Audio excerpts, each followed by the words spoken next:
Hello, everyone. So I'm Ehab Syed. I'm the founder and director of innovation at Biome, and I'll be talking to you today about how nature can inspire us to revolutionize the construction industry. But first, I'd like you all to sit back, relax, take a deep breath, and imagine that you're an omnipresent being that is capable of experiencing, feeling, and observing every event, situation, and circumstance that's taken place over the last 60 years. What would your perception of humanity be? Would you see humans as a transcendent species that has rapidly evolved in the most extraordinary way, overcoming barriers to achieve advanced levels of intelligence, consciousness, and civilization?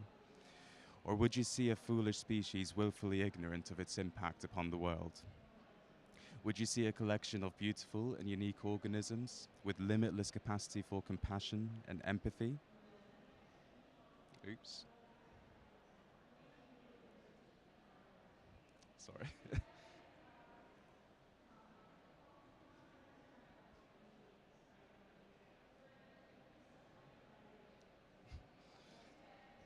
Sorry, I have to. I think we're okay. So I'll start again. You get to have that beautiful experience.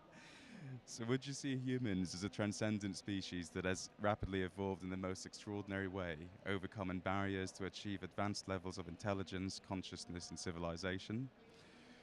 Or would you see a foolish species willfully ignorant of its impact upon the world? Would you see a collection of beautiful and unique organisms with limitless capacity for compassion and empathy? Or would you see a destructive levels of arrogance and greed in an animal that has forced its own path and forgotten its place in the order of nature, forgotten its connection with the earth and its inhabitants, forgotten the whole that we were only supposed to be a very small part of? Have we created materials, processes, and methods of governance and systems that are designed to deplete our planet of its resources? And will we really need another two worlds worth of resources in 30 years' time to maintain the lives that we have built and learned to love? Have we really exhausted over half of the Earth's precious resources to create our global built environment, which, by the way, only consists of 1% of the Earth's surface? Whilst doing that, we also contributed over 50% of all carbon emissions to build 1% of the world's surface. Really? Would you see us as one hand working towards a common goal, or just individuals scattered working towards personal gain and wealth? Would you see greed, pain, and hunger, or beauty, compassion, love? Is it too late? Is this a lost cause? Or is there hope? Are we capable of cooperating with and learning from nature and how it managed to build the most sustainable, circular, elegant, and efficient environments and systems with the primary goal of regeneration and improved health? Well, the answer for that last one is yes, and there's a term for it. It's biomimetics. Biomimetics is not the simple imitation of natural form, but rather it's the abstraction of biological processes and systems to solve problems that we are currently facing in society and in the world that we live in today. We find that when we're relying more on biology as opposed to technology when solving a problem, we're taking a much more information-led approach. And with all the data that we're collecting on a daily basis, this has become a very real possibility. We're finding that we're much more energy efficient, much more resource efficient, relying more on structures and intelligence as opposed to relying on resources and space. And this requires a certain level of systems thinking. And I don't know how many of you here are familiar with complexity theory, but it's the idea that the world around us operates in systems, and all these systems interact with one another and collaborate and cooperate, which leads me to the circular economy.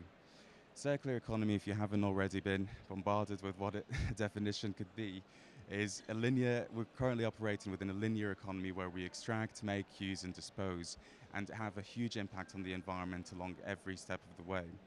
Whereas if we move towards a more circular economy, we start the process with reusing or recycling or ethically sourcing materials that we then make using sustainable and energy efficient processes. And then we use our materials and introduce servitization, where we're actually prolonging and improving the value of our products and materials at every step of their life. And that's exactly what we do at Biome. Biome is a research and development-led company that places biological systems at the heart of its inspiration to create a healthier and more sustainable built environment. We do this through our bio-based materials, construction systems, and a range of services and research. Firstly, I'd like to talk about ORB, an organic refuse biocompound, and that's a material that we've created by developing an organic binder that you can mix with any agricultural or food waste streams, and you can create a material that is like a sheet material comparable to MDF in strength, and it could be used in any interior applications, and we're exploring a variety at the moment. We're working with designers, and we're also working with the largest global caterer to bring these products to market in restaurants and cafes. We're collecting waste and then selling them back to the providers of that waste as products and materials. Another material that we're working towards, and it's actually an evolution of ORB, is a plant-based concrete, and that's currently 2 years away from the market, so you'll be hearing about much more about that soon. We're also working with mycelium, or the vegetative part of a mushroom, and this is a living organism which we are able to train and grow in a variety of ways, as well as also train to eat a variety of organic and synthetic waste streams.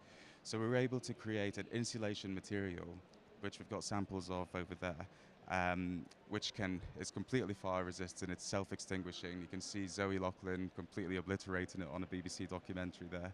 And the way that it's created is it grows by feeding on the waste, and it creates material. You kill the mycelium and you're left with a perfect insulating material with natural qualities that go beyond current synthetic insulation.